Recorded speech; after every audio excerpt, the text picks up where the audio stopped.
Grįžimas į tą laikmetį labai svarbus daugeliu žiūrovų, o jaunimui galimybė prisiliesti prie Lietuvos istorijos būtent per kiną. Ir dirbam! Pone, mes nebijom tokios valdžios! Nebijom. O kai Sibirė subinį nušalsi, tada bijosi. Tas laikmetis nėra toks paprastas, kaip atrodo iš pirmo žvilgsnio. Profesinė prasme tikrai buvo ką paveikti. Yra be galo daug tikrų faktų, susirinktų iš aplinkinių, kuriuos mes, manau, kad įkūnijom preciziškai tiksliai.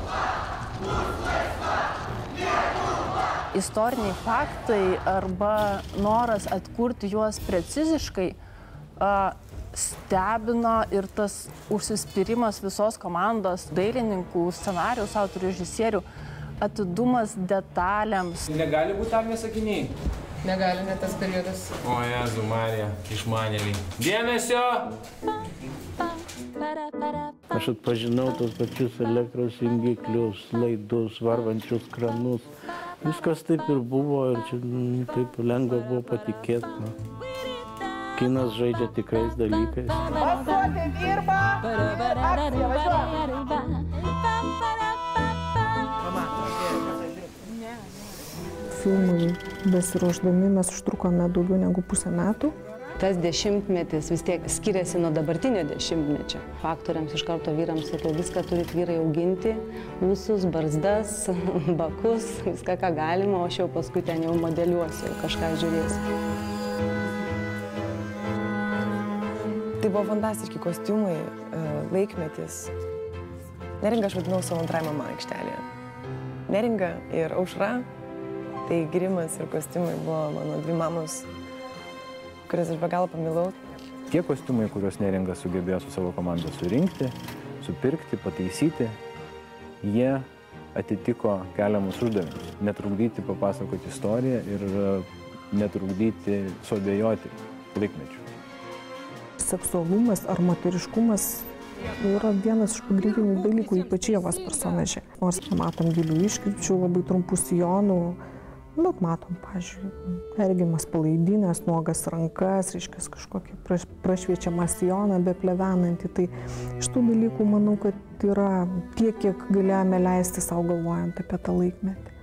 Be galo džiaugiausi Neringos scenos kostiumais, kur tiesiog buvo daugiau nei tikėjausi.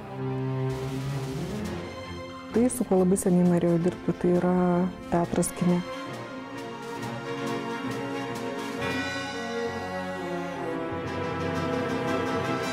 Istorinį filmą darant, pagrindinis sunkumas ir netgi pasakyčiau didžioji finansų dalis vis dėlto yra dekoracijų klausimas. Viską, ką prirašo scenarijaus autorius su režisierium, visi daiktai aprašyti ir dar daugiau, viską, ką žmonės mato ekrane, visa aplinka yra mūsų dailininkų darbas. Čia kaip kokį sprogimą, kad filmuotum, žiūrėk, kiek čia visų susirinko, visiems įdomu. Kinas ir yra magijos pasaulis, kuriame tu gali džiaugtis, nežinau, 3-litriniais stiklainiais, gazuoto vandens aparatais, net neveikiančiais, bet tavo uždavinys padaryti, kad jis veiktų. Labai džiaugiuosi, kad su manim dirba Žilvinas Dobilas, kuris yra rekvizito dailininkas. Ir jisai su ypatingu švelnumu ieškojo visų daiktų. Gerai, čiūpt kojines. Kai jinai įėjo. Jo. Logiška. Op! Grimas taip pat buvo scenų, kuris buvo sunkus.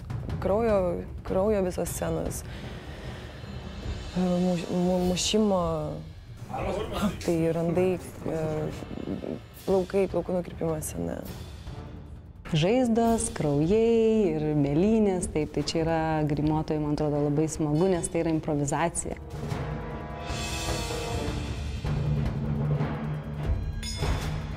Tai yra tokia atskira magijos respublika, kurioje tie, kas tuo gyvena, turi labai daug didelių džiaugsmų ir pergalių.